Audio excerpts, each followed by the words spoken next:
اعوذ باللہ من الشیطان الرجیم، بسم اللہ الرحمن الرحیم۔ پیارے اور محترم سامعین اور ناظرین، اللہ کریم کے فضل سے آپ خیریت سے اور عافیت سے ہوں گے۔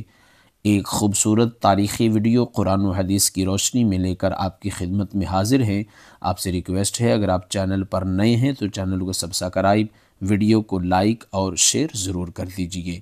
ناظرین کرام، حضرت سیدنا داؤد علیہ السلام اور ان کی قوم کے بارے میں قرآن مقدس کی مقدس آیات جو ہیں وہ آئی ہیں۔ ایک زمانے کی بات ہے، سمندر کے کنارے ایک خوبصورت سا قصبہ تھا۔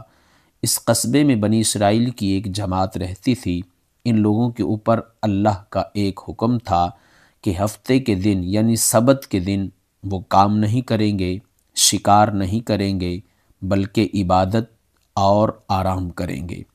شروع میں تو وہ اس حکم کی عزت کرتے رہے، لیکن وقت گزرنے کے ساتھ ساتھ ان کی دلوں میں لالچ پیدا ہونے لگا۔ سب سے عجیب بات یہ تھی کہ سارا ہفتہ مچھلیاں کم آتی، مگر جیسے ہی ہفتے کا دن آتا سمندر میں مچھلیاں اتنی زیادہ ہو جاتی کہ جیسے پانی کالی چادر بن جائے، یعنی کہ اس قدر زیادہ مچھلیاں جو ہیں وہ آتی۔ لوگ اس منظر کو دیکھ کر بے چین ہو جاتے، ان کے دل میں لالچ کی آگ بھڑکتی۔ بس آج کے دن شکار کر لو، اتنی مچھلیاں ہاتھ آئیں گی کہ مہینوں سے زیادہ کمائی ہو جائے گی۔ لیکن انہیں معلوم تھا کہ اللہ نے آج کے دن شکار کرنے سے منع فرمایا ہے۔ پھر انہوں نے ایک چال سوچی۔ وہ ہفتے کے دن سمندر سے مچھلیاں نہیں نکالتے تھے، مگر ہفتے کی شام سے پہلے وہ ساحل پر گھڑے کھود دیتے، چھوٹے تالاب بنا دیتے اور وہاں پانی کا رستہ چھوڑ دیتے۔ ہفتے کے دن جب مچھلیاں آتی تو ان گھڑوں میں پھنس جاتی، اور پھر اگلے دن وہ آرام سے آ کر ان مچھلیوں کو جمع کر لیتے۔ وہ کہتے تھے، ہم نے تو ہفتے کو ہاتھ نہیں لگایا، ہم نے تو ہفتے کے دن کام کو ہاتھ نہیں لگایا، ہم نے تو شکار نہیں کیا، لیکن حقیقت میں وہ اللہ کے حکم کا مذاق اڑا رہے تھے۔ اس بستی میں کچھ نیک لوگ بھی تھے، وہ بار بار سمجھاتے، بھائیو، اللہ کے حکم کو چالاکی سے نہیں توڑا جا سکتا، یہ حیلہ بازی ہے اور یہ نافرمانی ہے۔ مگر وہ لوگ ہنستے، ہم نے کون سا برا کام کیا ہے، ہم نے تو بس عقل استعمال کی ہے۔ اللہ کا فیصلہ یہی تھا، جب وہ لوگ مسلسل نافرمانی اور حیلے کرتے رہے، نصیحت کو مذاق سمجھتے رہے اور اپنے لالچ کو نہ چھوڑا، تو ایک رات اللہ کا عذاب آیا۔ صبح کے وقت جب نیک لوگ عبادت کے لیے نکلے تو انہوں نے دیکھا گلیوں میں عجیب آوازیں آ رہی ہیں، چھتوں پر، دیواروں پر، میدانوں میں انسان نہیں بلکہ بندر دوڑ رہے ہیں۔ وہ نیک لوگ قریب گئے تو انہیں اندازہ ہوا کہ یہ بندر اسی بستی کے وہی لوگ ہیں۔ ان کی آنکھوں میں انسانوں والا خوف تھا، پہچان موجود تھی، مگر زبان بندر کی تھی۔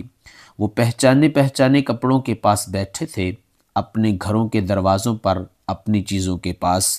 نیک لوگ رونے لگے، وہ بندر بنے لوگ بھی شرمندگی سے سر جھکا لیتے، چیخیں مارتے، جیسے کہنا چاہتے ہوں، ہمیں معاف کر دو، ہم سے بہت بڑی غلطی ہوئی۔ مگر اب وقت جو ہے وہ گزر چکا تھا۔ چند دن میں وہ سب ختم ہو گئے، بستی پر ویرانی چھا گئی، اور لوگوں نے ہمیشہ کے لیے یاد رکھ لیا، اللہ کے احکام کو چالاکی اور ہیلوں سے نہیں توڑا جا سکتا۔ ہیلہ بھی نافرمانی ہے، لالچ انسان کو تباہ کر دیتا ہے، اور ہر حکم میں اللہ کی حکمت ہوتی ہے۔ وہ قوم ہفتے کے دن شکار سے منع تھی، لالچ میں انہوں نے ہیلہ بازی شروع کی، اللہ کے حکم کو چالاکی سے توڑا۔ نیک لوگوں نے بہت سمجھایا مگر وہ نہ مانے، بالآخر وہ سزا کے طور پر بندر بنا دیے گئے۔ یہ سب اللہ کی طرف سے عبرت تھی۔